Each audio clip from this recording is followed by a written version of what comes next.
Os espiões mais eficazes são desconhecidos. Aqueles que se movem nas sombras, que aprendem a se misturar. Talvez seja por isso que poucos fora de Israel conhecem os mestres espiões responsáveis pela reputação lendária do Mossad. Porém, os judeus da Palestina empenhados em edificar a pátria judaica não consideravam suas reputações futuras. Estavam muito ocupados se concentrando na sobrevivência. Inimigos cercavam sua casa. E se eles quisessem vencer a guerra, que todos sabiam que estava por vir, eles precisavam de inteligência. Os primeiros agentes secretos de Israel terminaram atrás das linhas inimigas, armados apenas com o compromisso inabalável de proteger um Estado que mal existia.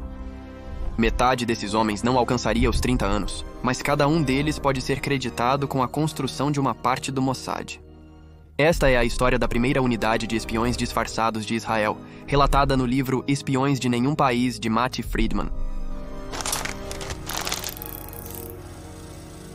Em novembro de 1947, a Organização das Nações Unidas votou pela divisão da Palestina em 2 países, um para judeus, outro para árabes. Ambas as partes passaram o dia ouvindo o rádio. Quando a decisão chegou pelos fios, os judeus da Palestina saíram às ruas, chorando e dançando de alegria. Os ataques aos judeus começaram no dia seguinte. No início, os árabes da Palestina atacaram enquanto os judeus se defendiam. Logo, grupos judeus radicais detonaram bombas em mercados e teatros, cada uma mensagem aos árabes da Palestina. Nós não vamos a lugar nenhum. Guerras não são ganhas só com bombas e balas. Há um clichê que diz que conhecimento é poder. Neste caso, o conhecimento foi a diferença entre judeus mortos e vivos. Por isso, os judeus da Palestina necessitavam de espiões. Mas não apenas quaisquer espiões.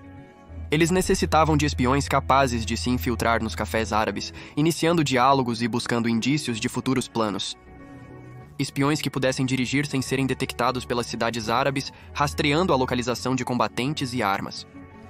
Espiões infiltrando-se em depósitos de armas com bombas ou granadas, para seguir os líderes árabes mais violentos, conhecendo suas rotinas e vulnerabilidades.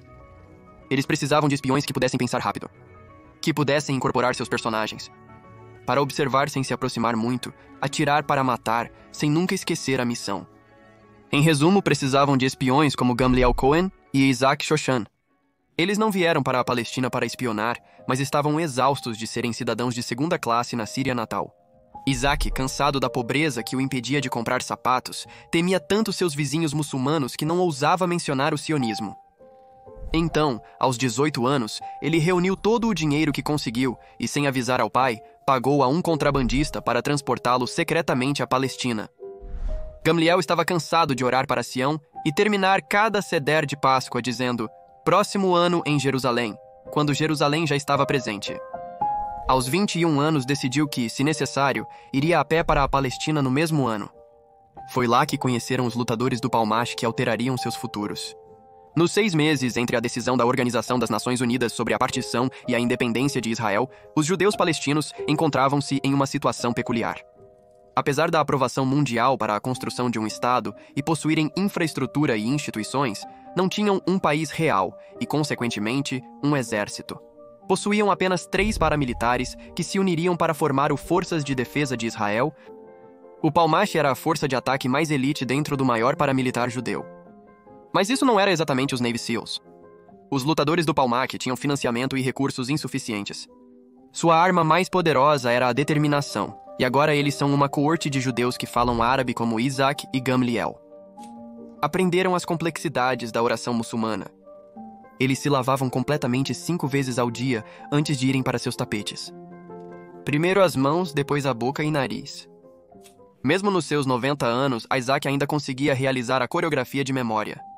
Aprenderam a carregar, limpar e desmontar armas. Como atirar rápido e precisamente independente do alvo. Aprenderam a fazer explosivos com o disponível. Como despistar um perseguidor. Eles aprenderam a pensar rapidamente.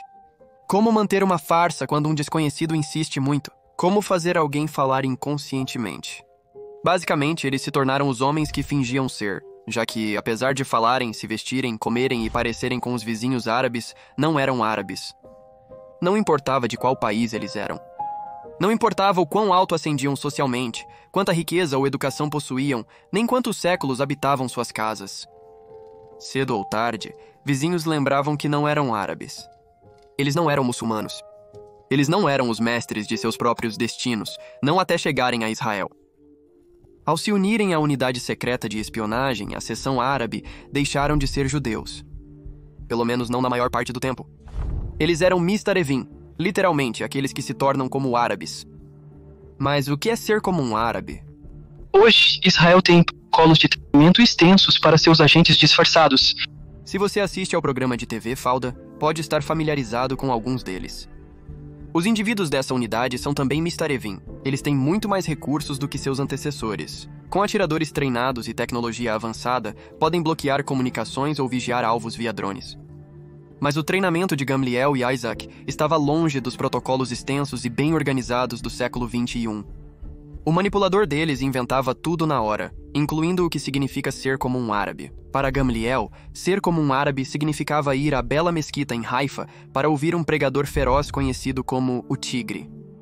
Significava simular orar sinceramente, enquanto o Tigre falava a 700 homens na mesquita sobre o dever sagrado de combater os judeus. Significava analisar atentamente o Tigre, contar seus guarda-costas e avaliar sua influência. E sua influência era enorme.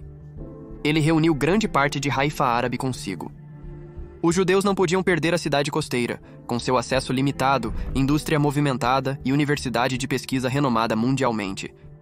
Foi decidido. O Tigre deve ser parado. Isaac ajudaria a pará-lo.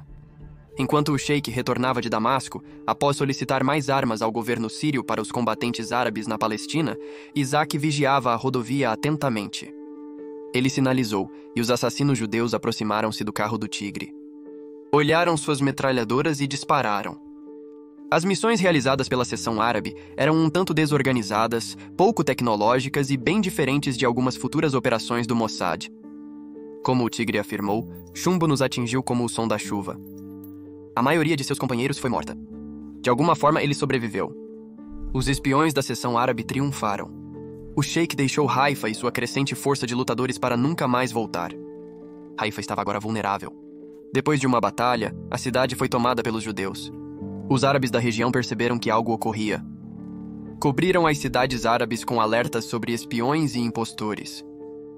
A sociedade árabe observava atentamente qualquer um com sotaque suspeito, dificuldades na oração ou desconhecimento das normas culturais. Muitos dos espiões foram pegos. As mortes são indescritivelmente horríveis. Mesmo assim, a seção árabe prosseguiu. Eles não tinham outra escolha. A bravura deles nascia do desespero. Menos de 5 anos antes, 1/3 dos judeus globais foram sistematicamente exterminados. Todo judeu entendia as consequências se sua frágil pequena pátria sucumbisse ao constante ataque árabe. Foi assim que Gamli al-Cohen, ou Yusuf al-Hamid, terminou sozinho em Beirute. Ele não tinha um bairro judeu para retornar, nenhuma força de ataque, nem amigo que conhecesse seu verdadeiro nome. Ele viu homens serem arrastados de ônibus e espancados sob a suspeita de serem espiões judeus. Ele até ouviu sugerirem, repetidamente, que ele mesmo não era o que parecia. E sempre, ele precisou acalmar seu coração agitado e responder com a combinação certa de insulto e zombaria. Eu? Yusuf al-Hamid? Um espião? Um judeu? Você está louco? Por 2 anos ele vendeu doces e material escolar em Beirute e observou seus vizinhos de perto. No início, ele estava sozinho. Ele não conseguia contatar a comunidade judaica local. Comprometeria sua cobertura, colocando-os em risco. Os judeus em Beirute sofriam ataques constantes como vingança pela guerra em Israel. Mas Gamliel não ficou sozinho por muito tempo. Logo os espiões surgiram. Juntos começaram a enviar relatórios para casa. Eles monitoraram o clima no Líbano, a cobertura de jornais da guerra ao sul, as simpatias dos cristãos, a raiva dos muçulmanos, a situação complicada dos refugiados palestinos buscando segurança em outra terra árabe. Eles também informaram que Beirute, em defesa contra ataques aéreos, recebia armas e carros pelo porto para auxiliar os estados árabes na guerra contra os judeus. Existiam muitos alvos ideais para bombardeio na cidade, como armazéns e depósitos de petróleo, conhecimento necessário se houvesse um ataque à cidade. Mas a guerra não chegou a Beirute, o iate de Hitler chegou. Os homens da seção árabe, embora não tivessem perdido familiares no Holocausto, ansiavam tanto quanto qualquer judeu pela justiça. Ao saberem que um iate que pertenceu a Hitler estava ancorado em Beirute, se tornaram obcecados. Como se não bastasse sua história, o iate rumava para o Egito, onde poderia ser empregado contra os judeus, se os espiões não o impedirem. A missão era arriscada. Não deveria parecer que vinha dos israelenses. Definitivamente não poderia vir de Beirute. Assim, ao iate zarpar, espiões enviaram um nadador munido de 2 minas para a água. Na escuridão, ele colocou as 2 minas no barco. E então eles esperaram pela explosão. E esperaram. E esperaram. E esperaram. Planejando uma nova missão 2 semanas depois, ouviram uma forte explosão no porto. A explosão foi dramática. O nadador prendeu o explosivo ao tanque de combustível. Por semanas, os jornais libaneses especularam sobre a misteriosa explosão, mas ninguém sequer considerou que foram os judeus que destruíram o iate. Claro, foi positivo. Seria desastroso para os espiões e a comunidade judaica de Beirute se houvesse suspeitas de que judeus de qualquer nacionalidade estavam envolvidos no ataque. O iate não foi ao Egito, então desconhecemos possíveis danos. Possivelmente sua eliminação salvou vidas ou não. Mas os benefícios psicológicos foram enormes. Um símbolo de Hitler havia seguido os judeus pelo mundo até sua pátria, seu lugar seguro. Eles o explodiram na água como se declarassem: nunca mais seremos fracos. Esse é o legado real da seção árabe. Seus sucessos não são medidos em façanhas dramáticas, assassinatos emocionantes ou fugas audaciosas. São bem mais silenciosos e profundos. Não temos certeza de quantas vidas salvaram, mas sabemos que muitos se sacrificaram pela causa. Sabemos que sem a experiência adquirida por tentativa e erro, anos vivendo disfarçados, o Mossad não seria o mesmo. Israel não seria o mesmo.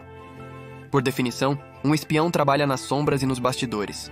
Para cada espião conhecido e de feitos listados, há 10 cujas contribuições permanecerão desconhecidas.